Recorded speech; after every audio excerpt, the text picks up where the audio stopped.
জি, আসসালামু আলাইকুম বন্ধুরা। আশা করি সবাই ভালো আছেন।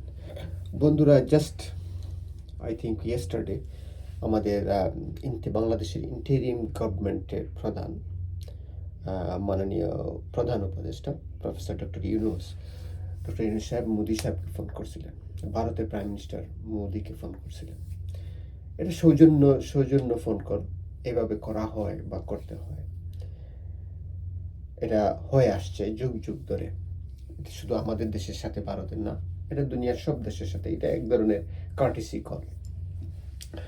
আপনারা জানেন যে মোদি দু একদিন আগে তাদের দেশের বা ভারতের যে একটি জাতীয় দিবস 15 আগস্ট বোধহয় ওদের, সেখানে এসে একটি কথা বলছে বাংলাদেশকে উদ্দেশ্য করে। সেটা হচ্ছে যে ভারতের 140 কোটি জনতা বাংলাদেশের হিন্দু নির্যাতনের দিকে তাকাচ্ছে বা দেখতেছে বাংলাদেশে কি হচ্ছে, এটাই বুঝাইতে চাইছে।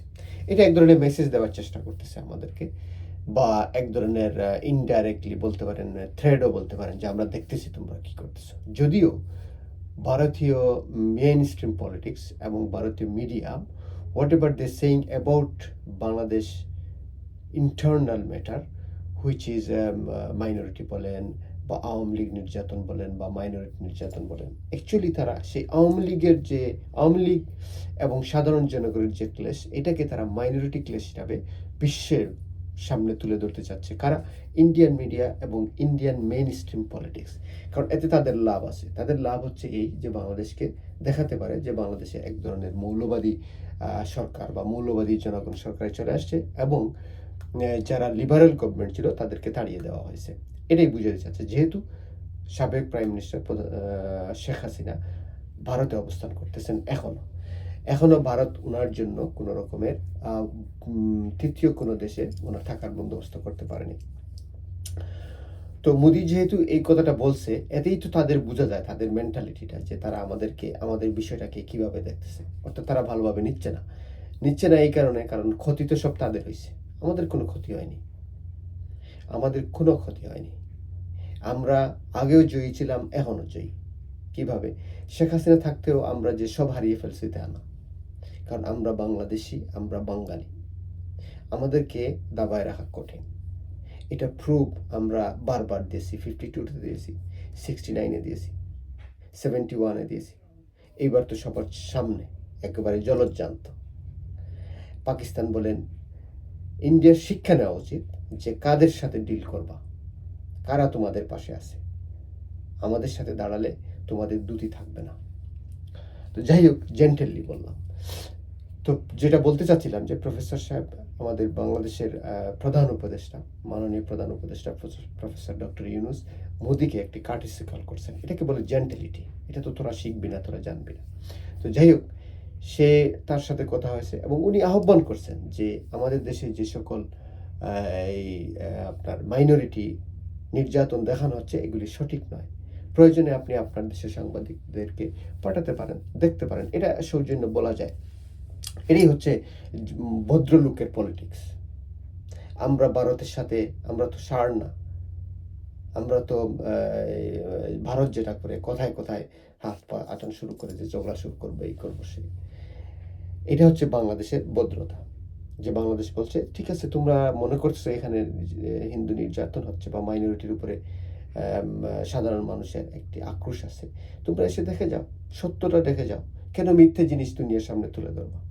ভদ্রভাবে অ্যাকচুয়ালি আমাদের প্রধান উপদেষ্টা তাকে বেইজ্জত করছেন। এটা এক ধরনের বেইজ্জত করা বলা যায়। যে তোমরা যে ধারণা, যে প্ল্যান করছো, যে গেম খেলতেছো, এটা আমরা বুঝতেছি what is your intention, what you guys try to playing with us. এই জন্যই ডক্টর ইউনূস এটাকে ভেঙে দিয়েছেন। বলছেন, তুমি তোমার দেশের গণ্যমান্য যারা ব্যক্তিবর্গ আছে বা সাংবাদিক আছে, জার্নালিস্ট, টপ জার্নালিস্ট, তাদেরকে পাঠাও, তারা এসে দেখে যাক ফিজিক্যালি। That's it, fantasy. তার মানে এটাতে জলে আগুনে পানি ঢেলে দিয়েছেন। ফিনিশ, ডান। নেক্সট ডে দেখেন কত বড় অসভ্য এবং অভদ্র সে বিজেপি গভর্নমেন্ট। তারা তো আসলে এই হিন্দু নির্যাতন যেটা মাইনরিটি নির্যাতন, এটা তো আসলে অ্যাকচুয়ালি ভারতে হচ্ছে। ভারতে যা মাইনরিটি নির্যাতন হয় যে পরিমাণে, সারা পৃথিবীতে হয় না। দেখেন, সে পরের দিন সেই মোদি টুইট করছে, টুইটের ভাষা দেখেন, টুইটের ভাষা সে লিখছে, নর্মালি মানুষ প্রধান উপদেষ্টাকে সে প্রধান উপদেষ্টা হিসেবে সম্বোধন করতে হয়, এটা হচ্ছে ভদ্রতা। সে বলছে প্রফেসর ইউনিস, তাকে ওনাকে প্রধান উপদেষ্টা হিসাবে বলে না। এর মানে কি বুঝতে পারছেন? এর মানে হচ্ছে সেইটাকে আমাদের সেই ইন্টারিম গভর্নমেন্টকে সে অ্যাকসেপ্ট করতেছে না। আমরা তোর অ্যাকসেপ্ট করা কি আসে যায়? তোর দিকে কি আমরা তাকিয়ে আছি? না তোর কাছ থেকে আমরা কিছু আনি খাই? বরঞ্চ তোর 26 লাখ লোক আমার দেশে আছে, এদেরকে নিয়ে যা। এদেরকে নিয়ে এখনো বসে রাখছিস কেন? তোর যদি এত গায়ে জ্বালা, তোর যদি গায়ে এত শক্তি, এত অর্থনৈতিকভাবে তোরা এত পাওয়ারফুল, তো why don't take your people back? তোদের এত লোক আমার দেশে কেন এখনো কেন? এবং অবৈধভাবে শালারা, সবগুলি অবৈধভাবে, maximum more than 90% people staying in my country completely unlawfully, যাদের কোনো বৈধ পারমিট নেই এবং কাজ করতেছে, টাকা পয়সা নিয়ে যাচ্ছিস, আর তুই আমাদেরকে শিখাইতে আসিস? দেখেন কত বড়, কত বেয়াদব দেখেন, আর কত অসভ্য দেখেন। সে টুইট করছে, প্রধান উপদেষ্টা লেখে নাই, সে লেখছে প্রফেসর ডক্টর ইউনূস। যাই হোক, এসব করে তুমি আমাদের সাথে পার পাবো না। মোদি এবং মোদির ইন্ডিয়া, আমি সব ইন্ডিয়াকে বলছি না, পুরো ইন্ডিয়াকে বলছি না, মোদির ইন্ডিয়াকে বলছি।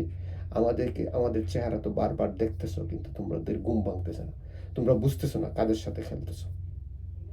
ওকে, খুদা হাফেজ বাংলাদেশ, গড ব্লেস বাংলাদেশ।